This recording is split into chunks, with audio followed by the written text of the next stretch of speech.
Everybody, Joseph here, and welcome to what I'm sure you all been waiting for as well. You all have been waiting for me to react to this shit.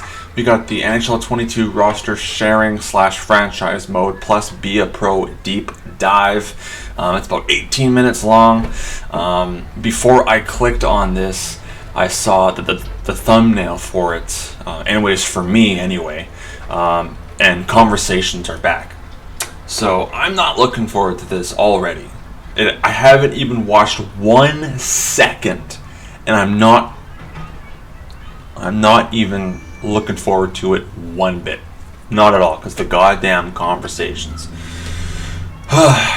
Another thing, my window's open. I live right beside pretty much a child daycare, so I'm sorry if you can hear them screaming and stuff, but it is what it is. Welcome to the third installment of our Okay, so I'm gonna be like pausing it here and there. So what do we got? We got the sniper, yeah. Slap shot accuracy, really? I mean, I thought it was just like wrist shot and shit, but okay. NHL 22 in-depth series. Today we're diving into Be a Pro and franchise mode. Before we get started, just a reminder that our final video will be dropping on October 6th, one day before no one cares about Hulk Ultimate Team. Play. No one cares. There's a lot of info coming in these next few days, so stay locked to our YouTube and other social channels. With that out of the way, let's get right into the content. I'm happy to be joined by Gurn, who spans across Be a Pro and franchise mode on the NHL series. How's it going? I'm doing well. How are you doing? So this is the asshole who brought conversations. Fire his ass, please. A special surprise at the end that we can share with people. Sounds good. So this year with Be a Pro, obviously with the rest of the game, having Superstar X Factors in there, what we wanted to do was kind of enhance the Be a Pro experience with that feature. So we've added in around roughly 300 new conversations as a part of content, as a part of long-term storylines, which were something that we wanted to add into the game so that you're able to have multi-year challenges, kind of be able to really keep your career going, whether it be playing on the same team or different teams, and then unlocking something that's special like a Superstar X Factor. So starting with your build archetype, how are the X Factor abilities affecting this? Because as you see with each archetype, there's an X Factor ability tied to it. Do you now sort of unlock that ability right when you start your Be a Pro career? Good question. So yes and no. Essentially, these archetypes each have an X Factor that's kind of unique to that specific archetype. And what we ended up deciding on what we wanted to do was not necessarily give you the X Factor right away, but what we want you to go through is a shorter term storyline that you need to go through that spans over the course of a few games. And then you're able to unlock one of these X Factors as your first X Factor that you gain as a part of your NHL career. And that storyline then spans into the second year of your career. So you talked about those new storylines. Can you walk us through sort of how you unlock X Factors and how that all works? Of course. So we're in the brand new ability screen. And the first thing you'll notice at the very top here is you have a zone ability slot, and then you have 5 superstar ability slots. And each of these are unlocked via X Factor points. So by default, you have your zone ability unlocked for you. But as you progress through your career and as you buy salary perks, complete other challenges, you will earn X Factor points. And that will then allow you to unlock specific X Factor slots as you kind of go through. Once you have an X Factor slot unlocked, you're then able to use one of the X Factors that you have available for this specific archetype. So each X Factor is attached to a specific storyline. Some of these storylines are part 1 of a storyline, some others are part 2 or part 3 of another storyline. But at a certain point in time, you will be able to unlock these X Factors via that specific storyline. So as you can see in the bottom right-hand corner where you see the view challenge progress, this says regular customer / divisional enthusiast part 3. And that information right there kind of tells you how to trigger that storyline to unlock this specific X Factor that is Wheels. On top of that, we also will show you kind of what this X Factor does as a zone ability versus a superstar ability. And once you have the actual X Factor in progress, we'll show you how much or how little you need to achieve as a part of that challenge to unlock said X Factor. It looks like a lot of these storylines sort of stem past your first initial season. I know in NHL 21, a big focus was just on the rookie season. Was the focus for 22 to get these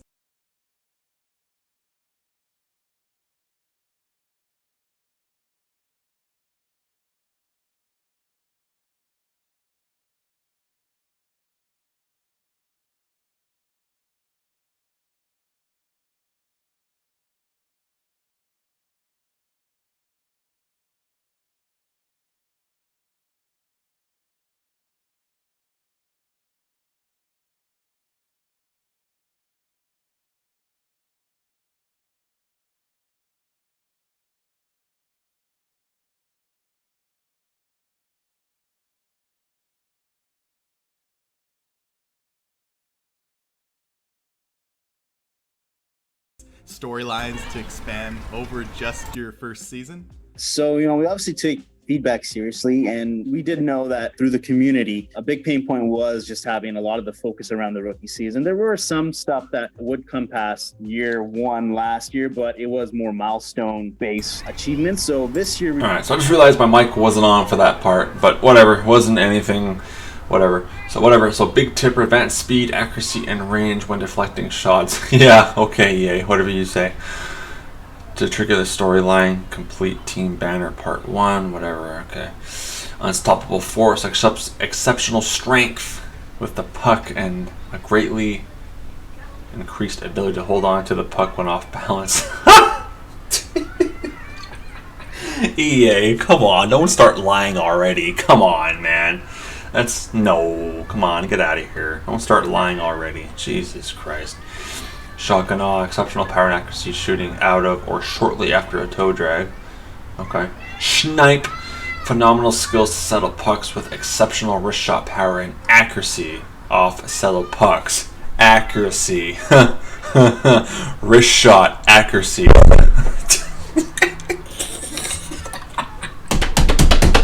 Oh my god! Oh my god! This is too funny. This should be a comedy sketch because this is just hilarious. They're lying so much already. Oh my goodness gracious! We really want to kind of drive home that hey, there is more than just your rookie season. So. Well, there's roughly about 10 different storylines here, and each of them do span past one season. Some span almost 10 in some cases, some of the harder ones. All right, so now we got Shrug It Off. Significantly reduces energy loss when hit, and the player is much less likely to suffer winded get-ups. Okay. Exceptional agility, speed, acceleration when skating with the puck. Note, always active. Indicator is triggered when defender is burned. Okay, well that's obviously I'm going to be using that one for my Be a Pro and OTP and club and stuff, obviously, right? Speed is important. Make it snappy. Exceptional power and accuracy when taking snapshots while skating. You must win a Stanley Cup. That'll be my first year, motherfucker. Get the hell out of here. 1T, exceptional power and accuracy on one-timers greatly increases ability to one time less than ideal passes. Alrighty dighty. That is. So once you unlock, say, something along the lines of Ultimate Champion, you're now trying to break the record for the most Stanley Cups won by a player. So there are things here that we make you. Okay, so now we got Quick Pick. An octopus. Alrighty then. Exceptional at intercepting pucks, also significantly increases a player's range when intercepting pucks. They're lying again, man.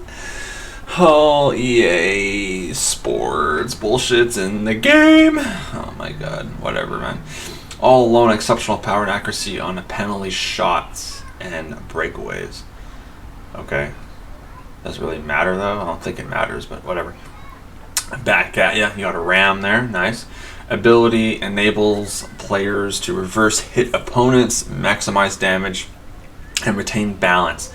Chance to knock off opponent off balance is greatly increased. Nice. Bounce back. Significantly reduces the chance of injury with exceptional recovery speed from injuries. Player can only be injured once in a game. Oh shit, only once in a game? Are you serious? So if you have that ability, bounce back ability, you can only get injured once in the game. That seems kind of OP, to be honest, because like when me and Eric play OTP for sixes, right? Me and him go enforcers, and we just want to like injure people. And if people have that, we can only injure them once. That's unfortunate, but it is what it is. You try to push for and achieve that do go past that first rookie season. Some of these will unlock depending on how well you play or how poorly you play in that first season, but most of these will start unlocking in season 2, 3.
Or 4 and beyond. I also heard that the conversation system has been expanded. How do the new storylines and X Factors play into this system? So, as I mentioned before, we've added a lot of new conversations to the content.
Catalog of BioPro this year. So as a part of these longer term storylines, we wanted to kind of fix some of the pain points that we had with the system last year visually that we displayed to the user. So as you can see here, there are a few things I just realized my mic wasn't on the whole time.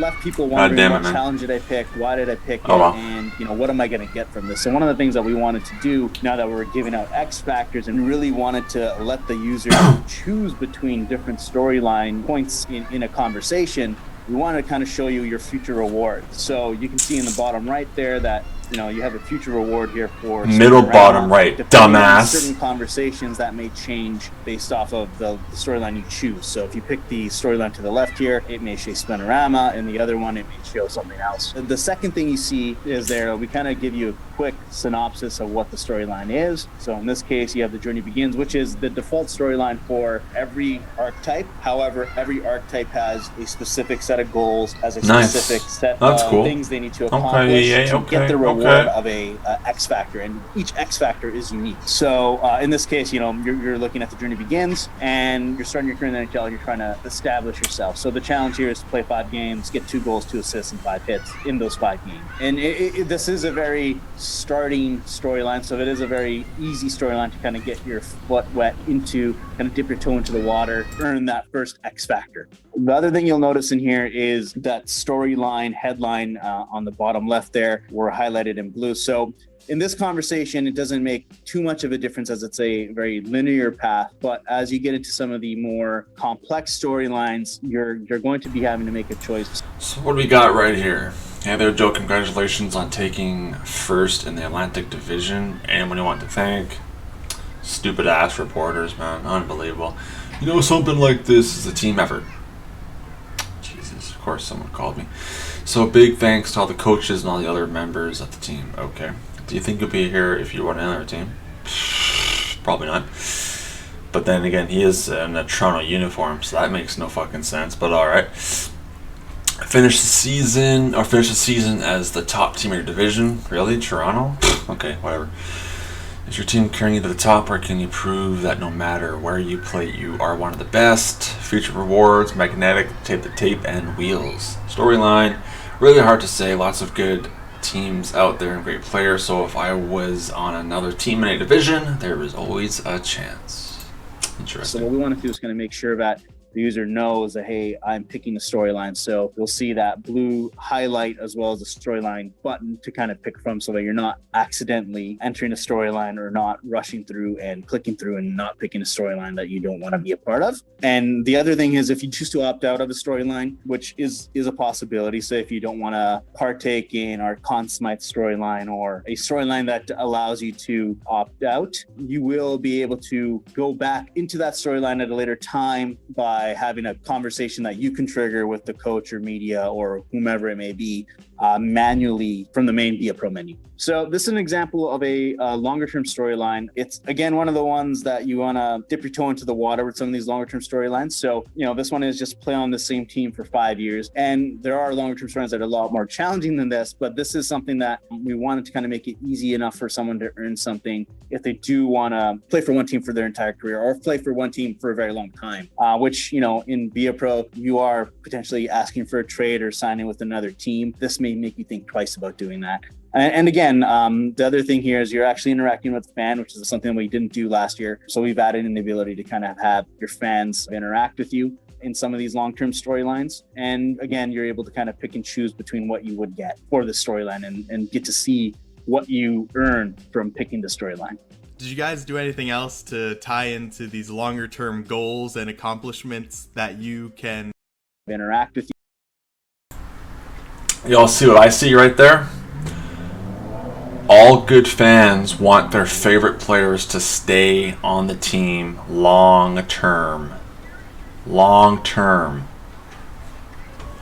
I know he was about to say something else about the long term. So I wonder if they finally fix the goddamn contract bullshit. Let's find out, though. You in some of these long-term storylines, and again, you're able to kind of pick and choose between what you would get for the storyline and get to see what you earn from picking the storyline.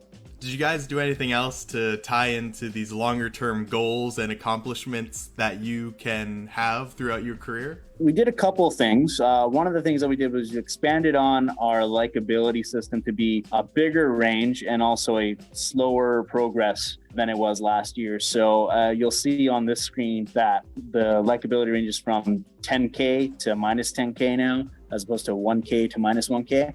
last year we were able to kind of get a lot of those bars full pretty quickly or low really quickly. We wanted to kind of make this a much more longer progression just to kind of tie into all these longer term storylines that we have. So you're able to kind of earn a management-like ability at a slower pace. But if you complete all these challenges, you'll be not as quick as last year, but certainly it'll take you a year or 2 or 3 to kind of fill up these meters if you just stick down the same path and complete all the challenges the first time through. So we wanted to make that progression feel longer. And then also with the legacy meter, we wanted to make that feel more special so that it does take a lot longer to become a gold level legacy player. So that will now take you a long time as well to kind of then tie back into, winning multiple championships, winning awards, you name it, to kind of feel like you are a gold legacy meter player in the NHL. Shifting over to franchise mode, let's start with expansion and the Seattle Kraken. Obviously this year with the Seattle team actually expanding into the league,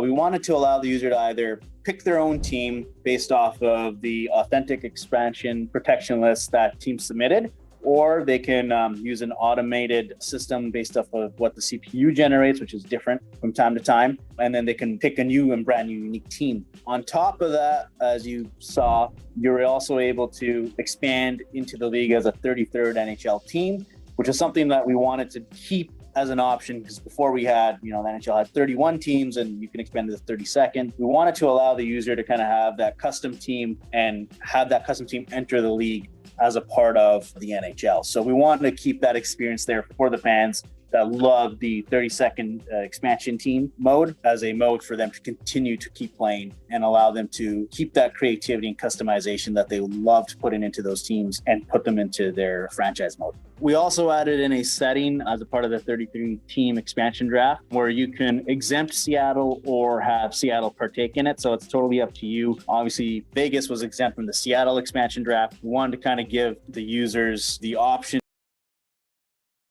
Well, of course, everyone's gonna put Seattle in there. Like, obviously, when I get the game, obviously I'm gonna start up a franchise career with Seattle, and then in my offline franchise, I'll probably just do Detroit or Halifax, whatever. But obviously, I want Seattle in there, so no brainer, man, no brainer. To play it how they want to, with the ability to exempt Seattle or not.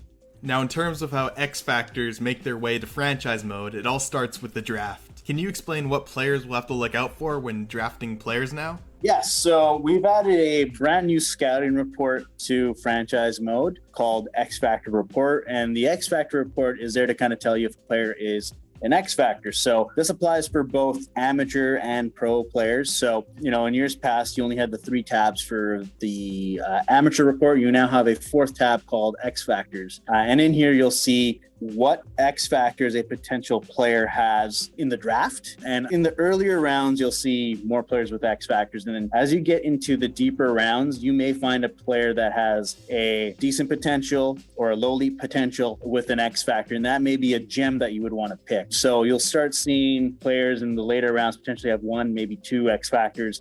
They may not be zone abilities, they may be superstar abilities, but they do have a big impact in how you build your team. So you want to be able to kind of draft these players so that you're able to maximize your team chemistry as well. So X factors now play into your overall line chemistry when you're creating your team. Yeah, so what we wanted to do is in years past, we had player type kind of be a very important factor for line chemistry. And what we want to do is kind of take it to the next step and have X factors that are similar compatibility, that are very compatible with one another. So say shooting and passing X factors, or defensive X factors with other defensive X factors for your 4th or 3rd line. They have a big impact on chemistry now. So what we also did was we kind of expanded the range on chemistry. So you'll see a lot more positive and negative chemistry balances, as well as just the balance between how much an X factor can overcome some other deficiencies. So having players on your even strength lines have 3 X factors that are all work together can overcome poor line fit as well. So it does allow you for a little bit more of a grace if you have players that have very similar X factors or work compatible X factors that work well with one another. Do X factors affect more than just 5v5 lines, like the penalty kill and power play as well?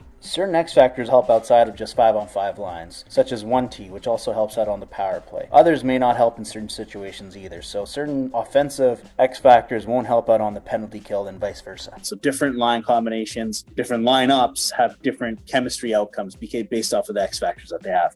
So if you do have an X factor, it is a really important part. But if your players don't have a lot of X factors, you won't be necessarily negatively impacted by it. The other factors still contribute a good chunk of your chemistry. So, even if you don't have a Superstar X Factor player on a line, you can still have a +1 chemistry or a 0 chemistry, in some cases +2 if everything kind of works out. It's just a matter of how those players kind of go together. You can still have decent chemistry as a result. We actually have one final feature that we're working to bring to NHL 22 post-launch. It's something you guys have been asking for a very long time now, and is a first for the NHL series. Gurn, can you do the honors of unveiling exactly what I'm talking about? So I'm very excited to tell the community that we are planning on releasing roster sharing as a part of NHL 22 this year. We're going to allow the users to share their roster files throughout the community and import them into franchise mode and playing with their favorite rosters from the community in their favorite mode. The roster sharing feature, we know. I don't give a shit about roster sharing, man. I give a shit about Be a Pro contracts, motherfucker. Okay? No one gives a shit about roster sharing. Only the no lives care about roster sharing, okay? Okay, only the no lives, but whatever, man. Whatever. No, the community has been asking for a very long time. It has been on the tops of our list to do, in all honesty, because it is feature that you see all over our forums, Reddit, that's a lie. Twitter, and we know it's really important to you guys, and it is something that we've wanted to deliver, and we're really happy to be delivering it this year, just because it adds so much to the franchise mode experience. It allows you to kind of share and build a brand new community within our game, which is really cool to see, and it's really awesome to be able to kind of give our fans that tool to build and share amongst themselves for the first time in the NHL series. When can players expect to get their hands on roster sharing? We're expecting to have our roster sharing feature around the December timeframe. It is something that we are working hard towards, that is for sure. Yeah, so if I get a game at launch and start creating a roster, will I be able to upload that for others once the patch goes live? Yes, so the plan is to allow you to start creating your roster on day one of when the game launches, and then be able to upload your favorite roster that you want to the community once the roster update feature goes live in that patch. For those who don't know what roster sharing is or how it works, can you explain to them the possibilities you'll have now that roster sharing will be in 22? Of course. So there's 4 key points of roster sharing. So there is the ability to save your file to be uploaded. So you take your offline file and then you would use the save file screen to save your file to be uploaded. Then you can go into your upload files or your share file screen, and then you can share your files, give it a description, and say it may be something like the greatest prospect potential roster update ever, which inclines that, hey, you created a bunch of or edited a bunch of prospects for the draft and franchise mode, and you're able to then upload it and then have people download it.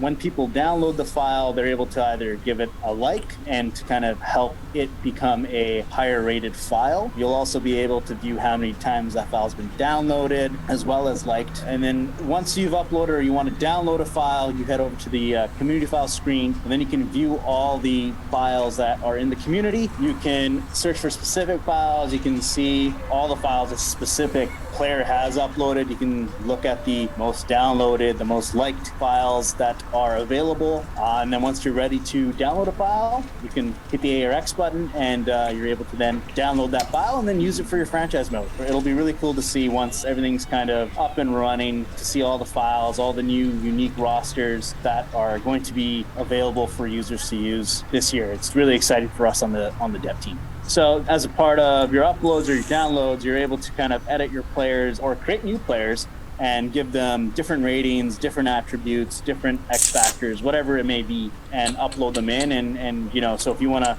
do a unique overall scale, you can do that. If you want to change potentials of players, you can do that. If you want to give them certain X factors, you can do that.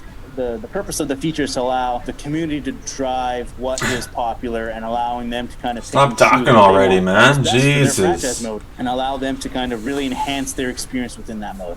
There you have it, roster sharing coming to NHL 22. This was such a community-inspired feature, and I'm really excited that we were able to implement it this year. Thanks again to Gurn for walking us through all those features, and we'll see you October 6th for a final deep dive into Hockey Ultimate Team. See ya. Shut up, asshole. Alright. Well, there we have it. So, you know, I've already said what I needed to say in it. It's just what I still don't know about the contract, except for that one conversation, right, and stuff. Something about, like, long term. So, I don't know. We'll see on that one. So, I guess we're just going to have to wait until the release, and we're going to have to wait until I sim through my entry-level contracts. So it's going to be a while till we get there, but it is what it is. All right. So anyways, thank you all for watching. My name is Joseph. Hope you all enjoyed. And as always, I will see you all in the next one.